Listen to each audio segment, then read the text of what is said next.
I talked about most of this iceberg before, so here's the rest. Bart is on Sam Simon's tombstone. Sam Simon was diagnosed with colorectal cancer in 2012, and he was given 3 to 6 months to live. Despite this, he lived 3 more years, but sadly died in March of 2015. And on his tombstone, in the bottom left corner, Bart is petting a sad Santa's little helper. Mr. Burns, a post-electric play. It's a play based on The Simpsons, and on Wikipedia it says, shortly after an unspecified apocalyptic event, a group of survivors gather together and begin to attempt to recount the episode Cape Fear of the television show The Simpsons. The second act picks up with the same group 7 years later, who have now formed a theatrical troupe that specializes in performing Simpsons episodes, with commercials and all. The final act is set an additional 75 years in the future.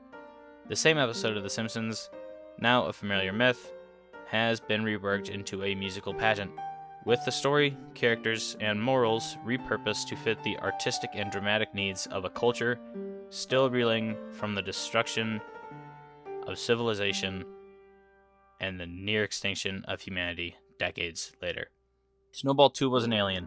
I don't think he was. I'm pretty sure he was a cat. The Samsonidays.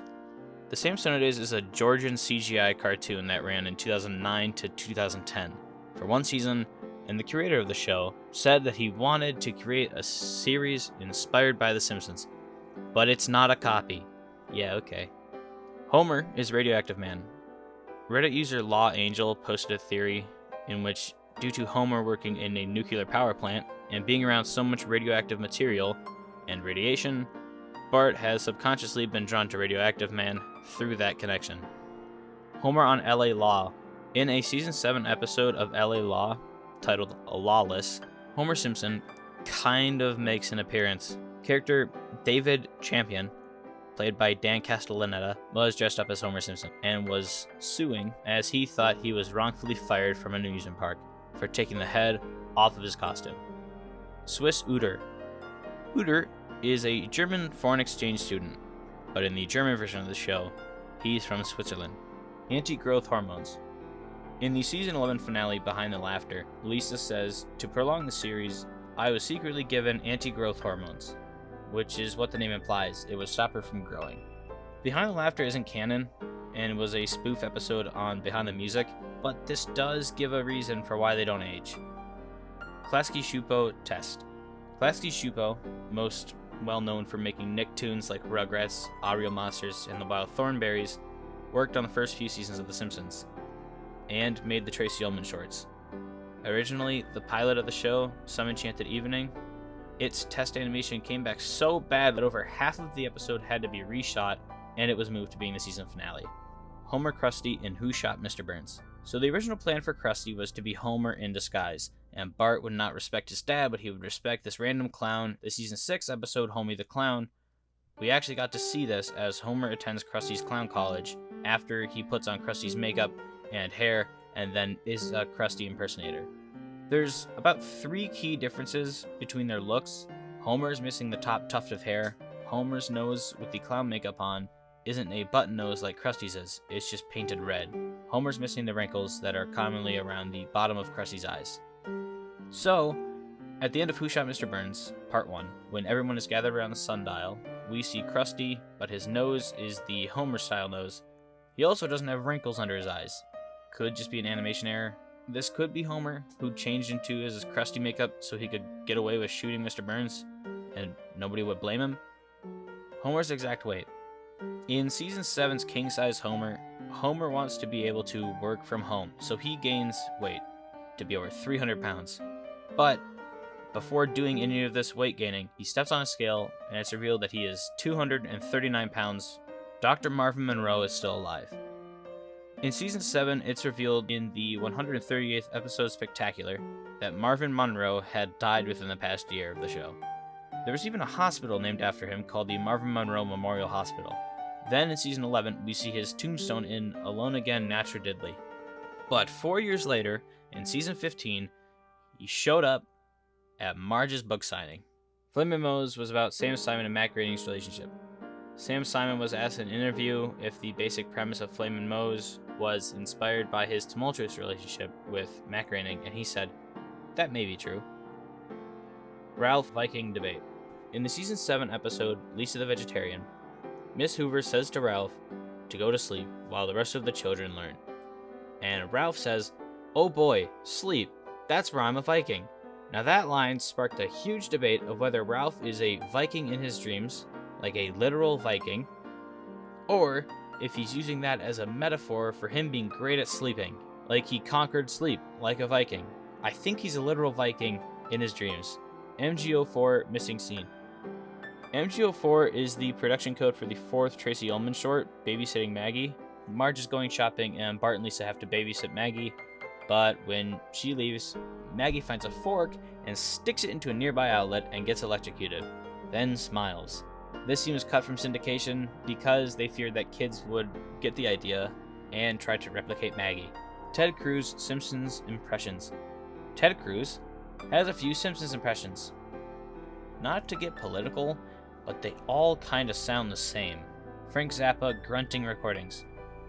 Matt Groening liked Frank Zappa's music, and they met sometime, and allegedly, Frank pitched an idea for a character only speaking in grunts. I'm not sure if he ever recorded anything. Bart and Milhouse are gay lovers. I don't know where this comes from. I don't think they are. There's nothing in the show that insinuates that. At least, I couldn't find anything. Matt Groening created The Simpsons in high school. This isn't true. He came out with them outside of an interview about 5 minutes before the interview started. Simpsons on Sesame Street. In the Sesame Street song, Monster in the Mirror, there are normally 2 monsters in a painting, but in the celebrity version, the Simpsons replace those 2 monsters and start singing the song with Grover, and Bart yells, "Hey, wubba man, Dr. Ngordatu." Dr. Ngordatu is the other animated segment on the Tracy Ullman Show, created by M.K. Brown. It stars Julie Payne as the titular character, and also has Dan Castellano, Julie Kavner, and Nancy Cartwright as well. The shorts were also animated by Klasky Csupo. There are 8 episodes, 2 of which left unaired.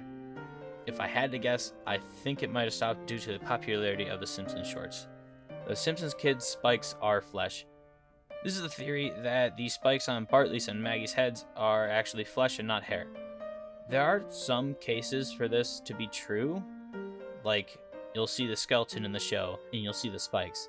But the spikes are also hair, as shown in Lady Bouvier's Lover when Homer imagines them as pink skin with 5 fingers. Lisa's hair also gets done in 22 short films about Springfield, so my guess is as good as yours. John Swartzwelder doesn't exist. John Swartzwelder was a writer for The Simpsons who wrote classics like Bart the General, Homer at the Bat, Whacking Day, Bart's Comet, Homie the Clown, Radioactive Man, You Only Move Twice, and a lot more. In total, he wrote 59 full episodes of the show, contributed to multiple more, and helped write the movie. But he never made a public appearance, so some people started to think that he didn't actually exist, and that John Swartzwelder was a pseudonym for when a writer didn't want to take credit for an episode. Over the years, he's declined several requests for him to be on audio commentaries for the Simpsons DVD box sets. David Merkin once asked him to participate in a bit for a commentary where he would say no, but still refused. Finally, in 2006, while recording the audio commentary for Season 9's The Cartridge Family, Mike Scully called him, and they had a conversation. Then the guy on the other end of the phone said, "It's too bad this really isn't John Swartzwelder." Then Scully said, "Bye, John," and hung up. He gave his first and only ever media interview to Mike Sachs of The New Yorker. So, he does exist. Marge is cheating on Homer with Lenny. Marge is shown to be attracted to or somewhat liking Lenny, but she never cheated on Homer with him. Bart's been dead since Season 2. In the Season 2 episode, Bart gets hit by a car. Bart gets hit by a car. The theory is that he's been dead ever since, or he's in a coma, and that's why nobody ages, and why nothing in the status quo really changes too often. It's kind of the same as the Homer's in a coma after jumping the gorge in Bart the Daredevil. Simpsons icons in Crash Bash. In the greatest hits version of Spyro 3, if you unlock the Crash Bash demo and select Big Bad Fox Beta Boss, there will be icons of Homer and Bart with health bars. Mod was a criminal. All I found was a Reddit post on r/fantheories that called Mod Flanders a sociopath, and the link goes to the nohomers.net forums. The theory is that there have been subtle hints in the show that Mod is truly a sociopath. French visor ads. In 1996, The Simpsons made 3 commercials for a laundry detergent brand called Visor. One, Marge is selected to be a tester for a free sample of Visor to get stains out of Homer's shirt, and Bart insults Homer, and Homer tries to strangle him. In another, Marge is shopping and hears about it over the speakers in the store, then she points out the stains on everybody's clothes. LSD, laced Bart Simpson tattoos. There's an urban legend that there are temporary tattoos that are soaked in LSD, and they'd have popular cartoon characters on them, like Mickey Mouse and Bart Simpson. This is probably true. Moe knows it's Bart. It's that Moe knows that Bart is the person behind the prank calls. Moe is a very aggressive person to adults, but not so much to kids most of the time. But on the other hand, when Bart prank calls a new kid on the block, he says his name is Jimbo, and Moe then runs at Jimbo with a knife. So I'm not sure if he knows. My Name is Bart. My Name is Bart is a song on the promotional copies of The Simpsons' 1998 album, The Yellow Album. The song is about Bart's life mainly. The song is alright, but does sound very 90s. It features a sax solo by Lisa, which is always great, and as a cameo from both Marge and Lisa with speaking roles. Homer was stolen from Oscar Jacobson. This is a vintage cartoon from 1949, and the character Adamson looks like Homer. This cartoon is by a Swedish cartoonist named Oscar Jacobson. Maybe Matt subconsciously stole it, or maybe it's just some crazy coincidence. Matt Groening does it all himself. In the 138th episode Spectacular, there is a joke that Matt Groening does everything himself, but he doesn't. Here's who does. Seasons 40 to 256,678,786,786,782. These haven't been announced, but let's be real. There's probably going to be about 45 seasons before the show ends. Bart says cowabunga. Cowabunga is one of Bart's many famous catchphrases. Or is it? He doesn't say it nearly as often as people think. I think because he said it in the early seasons, the Telltale Head mainly, it became popular because there wasn't much before Bartmania, and if it was said, it could be on a t-shirt. Writer John Frink was put into the show as a punishment. John Frink is a writer for the show and has written some classic modern HD episodes like 500 Keys, Angry Dad the Movie, and Pixelated and Afraid. Jay Kogan named the character Professor John Frink after him before he started writing on the show. Couldn't find anything about being a punishment though. All Family Guy episodes are Simpsons episodes. Couldn't find much about this, but I assume this has to do with the fact that a lot of Family Guy episodes happen to have very similar plots as Simpsons episodes.